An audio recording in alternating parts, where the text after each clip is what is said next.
घर घ्यायचंय पण ईएमआय, टॅक्स आणि खर्च ऐकून थांबताय, तर एक स्मार्ट फायनान्शियल ऑप्शन ऐका. बायकोच्या नावावर घर खरेदी करा. का ते सांगते. अनेक राज्यांमध्ये महिलांसाठी स्टॅम्प ड्युटी कमी असते, म्हणजे घर घेतानाच लाखोंची थेट बचत होते. अनेक बँका महिलांसाठी होम लोनवर कमी व्याजदर देतात, त्यामुळे दीर्घकाळात ईएमआय आणि एकूण व्याज मोठ्या प्रमाणात कमी होते. योग्य प्लॅनिंग केल्यास होम लोनवर मिळणारे टॅक्स बेनिफिट कुटुंबाच्या एकूण टॅक्स लायबिलिटी कमी करू शकतात.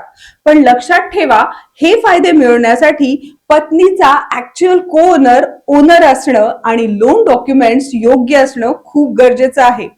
घर म्हणजे फक्त मालमत्ता नाही, तो एक मोठा फायनान्शियल डिसिजन आहे आणि योग्य नावावर घेतलं तर तो डिसिजन अजूनच फायदेशीर होतो. अशा स्मार्ट प्रॉपर्टी आणि फायनान्स डिसिजन साठी अर्थक्रांतीला आता सबस्क्राईब करा.